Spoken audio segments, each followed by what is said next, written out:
अमृतपुर नाम के एक छोटे से गांव में ललिता अपने दो बेटों के साथ रहती थी। हालांकि ललिता ने अपने दोनों बेटों की शादी कर दी थी।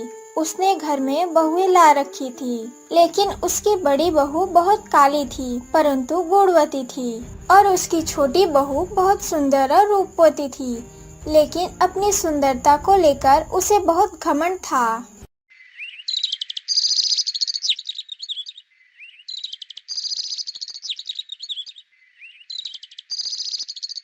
मैं कह रही थी रूपा बहन, जरा आंगन झाड़ दो ना, क्योंकि मेरे पास बहुत सारा काम पड़ा है।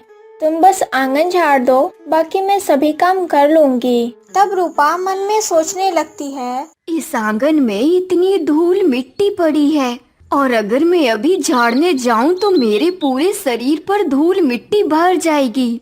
धत तेरे की, इतना सुंदर चेहरा पूरी तरह बर्बाद हो जाएगा। नहीं नहीं, मुझे कोई बहाना करना होगा। मैं ये आंगन वांगन नहीं झाड़ सकती हूँ। दीदी, आप तो जानती हो ना, कल मेरे हाथ में बहुत जोर से लग गई थी, इसलिए मेरा हाथ बहुत बुरी तरह दर्द कर रहा है और हाथ से पकड़कर मैं कुछ भी नहीं कर सकती हूँ। मैं क्या कहूँ? आपको क्या लगता है मैं आंगन को झाड़ नहीं सकती? पर क्या करूँ दीदी, आप जरा कष्ट करके आप ही कर लो ना। अच्छा फिर ठीक है रूपा, तो मैं सारे काम कर लूंगी। मुझे तो पता नहीं कि तुम्हारे हाथ में चोट कैसे लग गया। ठीक है बहन, तुम चिंता मत करो, मैं एक एक करके सारे काम कर लूंगी। अगर तुम मुझे जरा मदद कर देती तो मेरे काम थोड़े कम हो जाते, वरना घर में तो बहुत सारा काम पड़ा है। लेकिन कोई बात नहीं, तुम जाकर आराम करो, मैं सब कर लूंगी। रूपा झूठी बातों का बहाना बनाकर वहां से चली जाती है। फिर राधिका घर के सारे काम एक एक करके करने लगती है।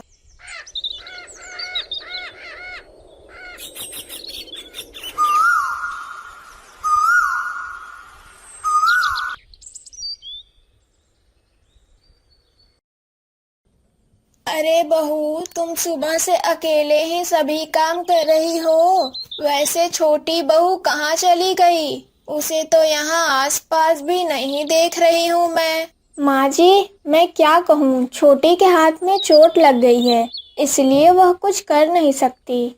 तो मैंने कहा कि तुम जाकर जरा आराम कर लो। तुम्हें आज घर का कोई कामकाज नहीं करना होगा, इसलिए घर के सारे काम मैं अकेले ही कर रही हूँ। अच्छा, समझ गई। वो सब बहाने हैं उसके बहू। किसी हाथ वाथ में कुछ नहीं हुआ। इतने दिनों से तुम इस घर में हो और तुम अभी तक उसे समझ नहीं पाई कि वो क्या कहना चाहती है और क्या नहीं कहना चाहती है। ये सभी बातें उसकी बहाने हैं। वो तो हमेशा रूप चर्चा में ही व्यस्त रहती है। लेकिन माँ जी, अगर किसी को चोट लग जाए तो वो क्या झूठ बोलेगा? और छोटी ऐसे झूठ क्यों बोलेगी? आप बताइए तो। अरे बहू, वो सब तू नहीं समझेगी। तू तो बहुत सरल सादी है, इसलिए तुझे कोई भी बेवकूफ बनाकर चला जाता है। तूने अभी दुनिया देखा ही कहाँ है। यूं ही नहीं मेरे बाल सफेद हो गए। अभी तुझे लोगों को समझने में बहुत वक्त लगेगा। अच्छा ठीक है माँ जी, जो होना था हो गया। चलिए तो अब मैं आपको खाना खिला दूँ। आपको तो शायद बहुत जोर से भूख लगी होगी। चलिए माँ जी, अब और बातें नहीं करनी है। हाँ बहू, चलो, बहुत जोर से भूख लगी है। चलो अब खाना खा लेते हैं।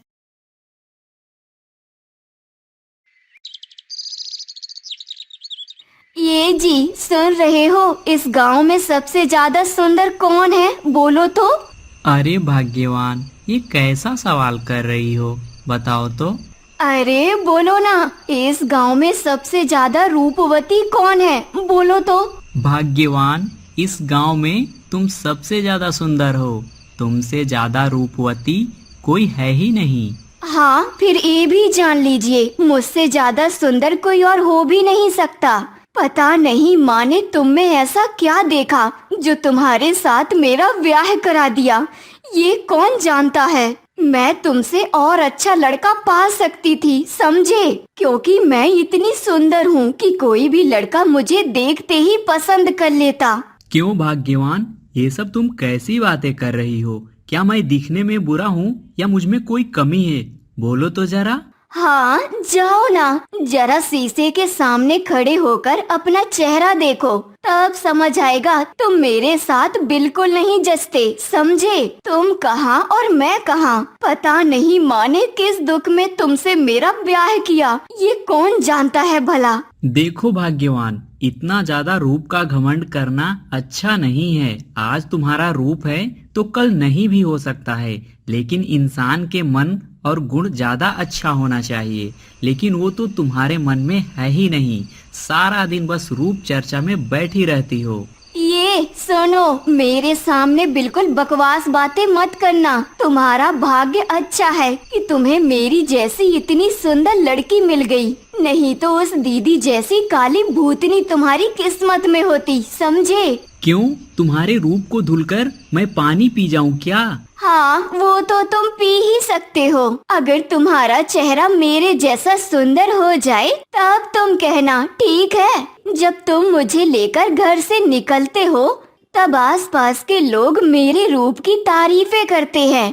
क्यों, तुम्हें अच्छा नहीं लगता क्या? चलो हटो तो, अब मुझे सोने दो। हर वक्त रूप रूप और रूप, सारा दिन घर में बैठकर बस यही करती रहती हो। कल मुझे उठना है, अब मैं सोता हूँ। हाँ, वही तो, मैं जरा सुंदर हूँ तो सब मेरे रूप को लेकर कितने जलते हैं।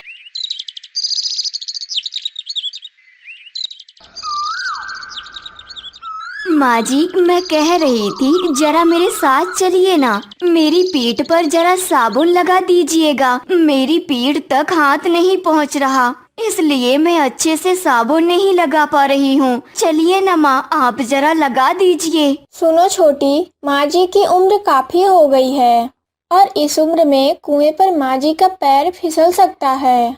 कहीं कुछ हो गया तब क्या होगा? उससे अच्छा चलो मैं ही तुम्हारे पीठ पर साबुन लगा देती हूँ। नहीं दीदी, रहने दो। तुम्हारे उस काले शरीर से अगर तुम मेरे शरीर को छुओगी तो पता नहीं मैं भी तुम्हारी तरह काली हो गई तो। नहीं नहीं बाबा, तुम्हारे हाथ से मैं साबुन नहीं लगवाऊंगी। छोटी बहू, ये तो क्या बोल रही है? क्या तुम जानती हो तुम ये सब क्या बात कर रही हो और किसे ये सब बोल रही हो? जो लड़की हमारे घर के लिए सारा दिन मेहनत करती है, इतना खाना बनाती है, उसके हाथ का खाना तुम खाती हो और उसे ही कह रही हो कि उसके हाथ से साबुन नहीं लगवाओगी? छोटी, तू ऐसी बात क्यों बोल रही है बहन? मैं तो तुझे बहन की तरह कितना प्यार करती हूँ। तुझे बहन का दर्जा दिया है और तूने इस तरह बोल दिया। मैं क्या करूँ बोल? अगर भगवान ने मुझे काले रूप में भेजा है तो मैं उसमें क्या कर सकती हूँ? क्या मैं अपनी मर्जी से काली हुई हूँ? कौन सी लड़की अपनी मर्जी से काली होना चाहेगी? बताओ, इस दुनिया में काली को कोई पसंद नहीं करता है और तुमने भी मुझे इस तरह बोल दिया। क्या दीदी, मैंने तो सही बात ही कही है। एक बार शीशे में जाकर अपना चेहरा देखो ना, तब समझ आएगा कि तुम कितनी काली हो। और हाँ, रहने दो, किसी को इतना साबुन लगाने की जरूरत नहीं है मुझे, मैं खुद ही लगा लूंगी। ये सारी बातें सुनाकर रूपा वहाँ से चली जाती है। माँ, आप बताइए ना, अगर मैं काली हूँ तो क्या ये मेरा दोष है? क्यों सब मेरे साथ ऐसा व्यवहार करते हैं? काले होने से क्या वे इंसान नहीं हैं? बहू, तुम उसकी बातों से दुखी मत हो। उसकी तो अभी अकल ही नहीं आई है कि कहाँ क्या बात बोलनी है। तुम चुप रहो, मैं तो जानती हूँ कि तुम कैसी हो। माँ जी, जब बाहर के लोग काला बोलते हैं वो तो समझ आता है, लेकिन जब घर के ही लोग काला कहकर अपमान करते हैं तब वो बहुत दुखदाई होता है माँ, बहुत दुखदाई। बचपन से ही सुनते आ रही हूँ, मैं काली हूँ, मैं काली अपशकुनी हूँ। लेकिन क्यों माँ? समाज में ऐसा क्यों होता है कि काले लोगों को क्यों महत्व नहीं दिया जाता? दुखी मत हो बड़ी बहू, एक दिन छोटी बहू अपनी गलती समझ जाएगी। तुझे कितना दुख हो रहा है ये मैं समझ सकती हूँ और तुम्हें जो गुण है वो मैं जानती हूँ। भगवान ने शायद तुमको रूप नहीं दिया, लेकिन तुम्हें सभी गुण देकर भेजा है। राधिका के गहरे रंग की वजह से रूपा जब तब राधिका को ताने मारती थी। इस तरह काफी दिन बीत जाते हैं। मैंने ऑनलाइन देखा है, वो सब क्रीम व्रीम लगाकर कितनी साफ हो रही हैं, और मैं बिना कुछ लगाई इतनी सुंदर हूँ। तो अगर मैं वो लगाऊं तो और कितनी सुंदर हो जाऊंगी। हाँ, एक बार लगाकर देखना होगा। आज मेरे पति जब आएंगे तब मैं उन्हें मनाकर वो क्रीम खरीद कर ले आऊंगी, तब मैं और ज्यादा सुंदर हो जाऊंगी।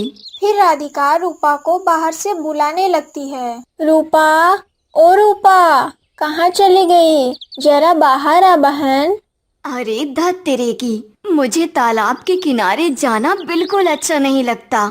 ये काम करती हूँ, दीदी के साथ जाती हूँ। अगर तालाब के किनारे कोई होगा तो वो मेरे सुंदर चेहरे की तारीफ करेगा। फिर तो चलती हूँ।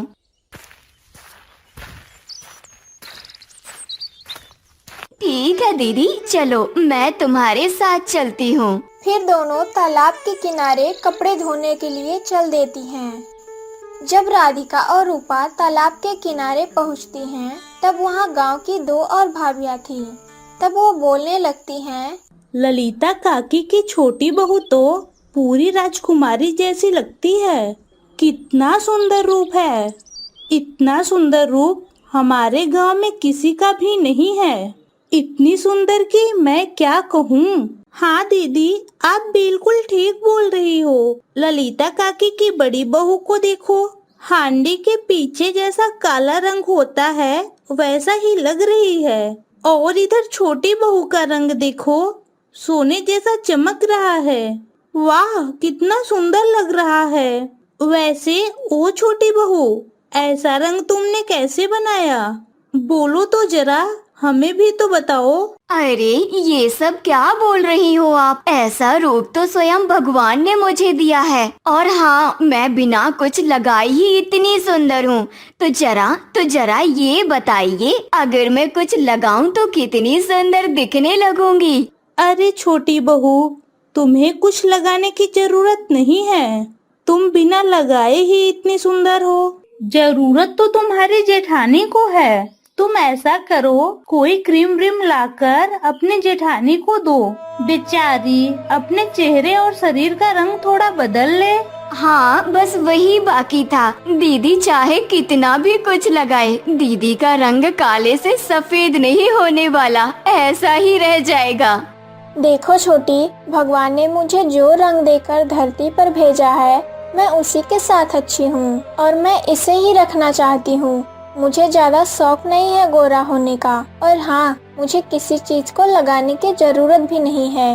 रहने दो दीदी, तुम्हें और बोलने की जरूरत नहीं है। ये जो तुम ऊपरी मन से बोल रही हो ना, मैं वो सब जानती हूँ। और हाँ, तुम जो मेरी सुंदरता को देखकर जलन करती हो ना, वो भी मैं अच्छे से जानती हूँ। ये सब तू क्या बोल रही है छोटी? तुम्हारे रूप को देखकर मैं जलन क्यों करूँगी, बताओ तो। और हाँ, अगर मैं जलन करूँ तो क्या तुम्हारा रूप मेरे पास चला आएगा, बताओ। राधिका की बातें सुनकर रूपा कोई बात नहीं बोलती। फिर राधिका सारे कपड़े लत्ते धोकर घर जाने के लिए रवाना हो जाती है। भगवान ने मुझे जो रूप देकर भेजा है, मैं उससे खुश हूँ। पता नहीं लोगों को मेरे इस रंग से क्या परेशानी है। मैं जहाँ भी जाती हूँ, हर जगह रूप की ही चर्चा होती है। क्यों? जो काले हैं क्या वे इंसान नहीं हैं? जिनके पास रूप है उन्हें इतना घमंड क्यों है, ये कौन जानता है। राधिका को सभी की बातें बहुत दुख पहुंचाती हैं, लेकिन राधिका सबके सामने कोई बात नहीं बोलती। वो मुंह बंद करके वहां से चली जाती थी। इस तरह काफी दिन बीत जाते हैं। अच्छा सुनो ना, मैं कह रही थी मेरे लिए कुछ क्रीम ला दोगे?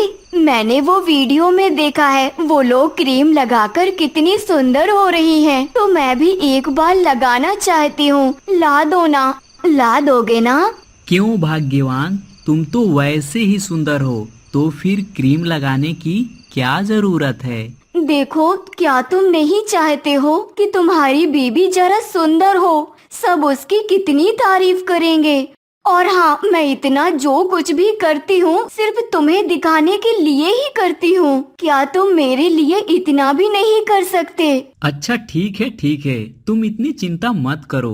क्या क्या लाना है एक बार तुम उसे कागज पर लिखकर मुझे दे दो, मैं वो खरीद कर ला दूंगा, ठीक है? रूपा अपने पति के मुंह से ऐसी बातें सुनकर बहुत खुश हो जाती है।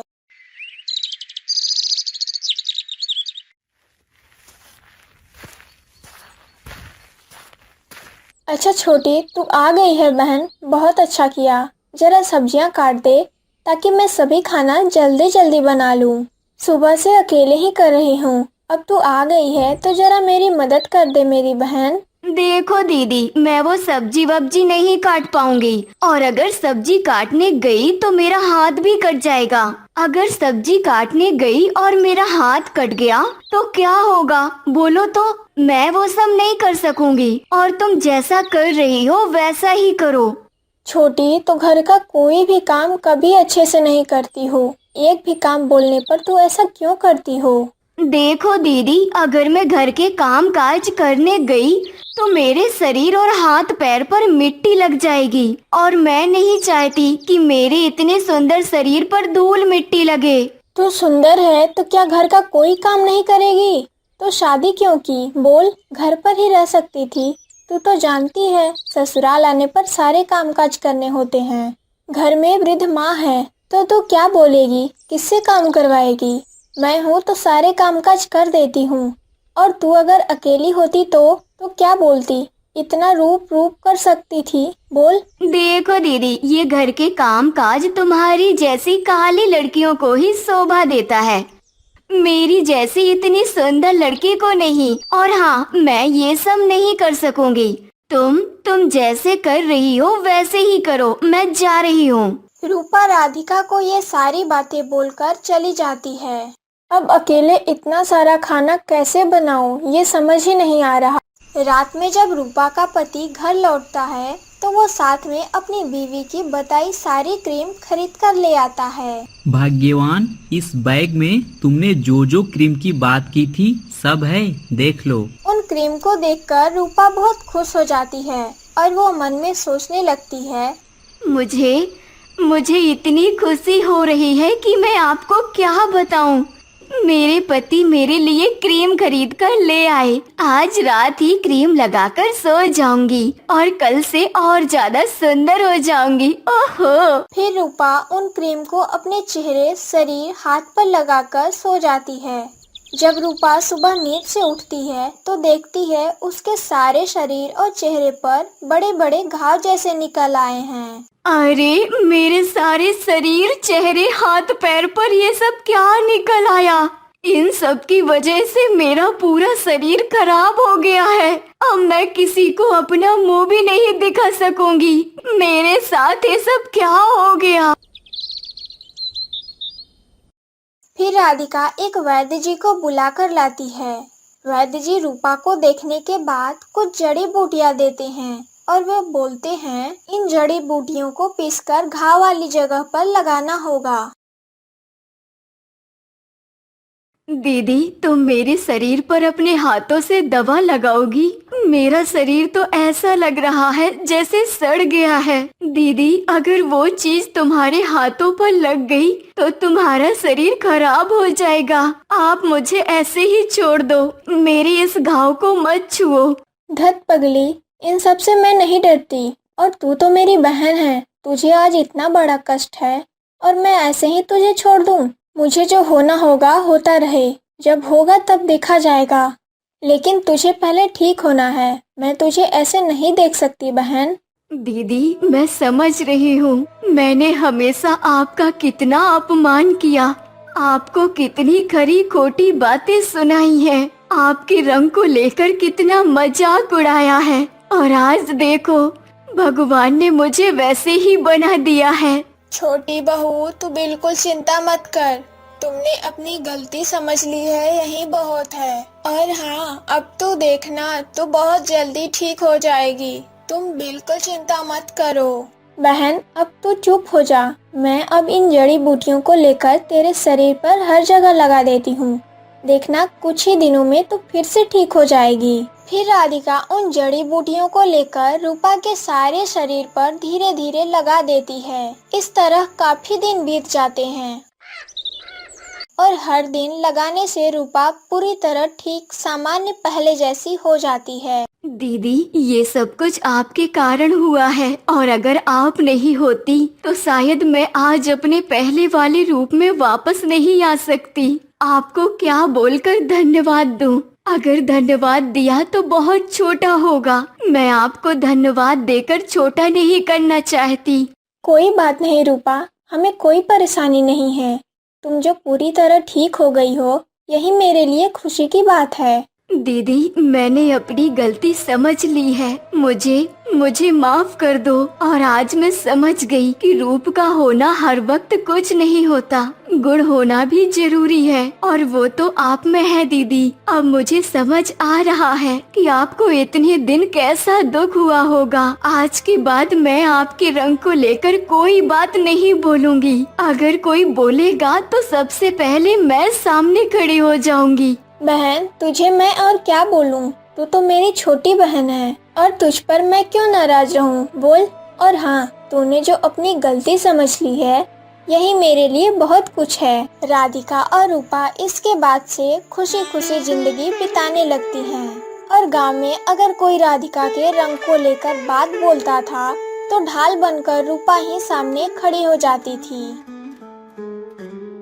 अगर आपको हमारी यह कहानी पसंद आई हो तो और नई अधिक कहानियों के लिए इस वीडियो को लाइक करें, शेयर करें और हमारे चैनल को सब्सक्राइब करें।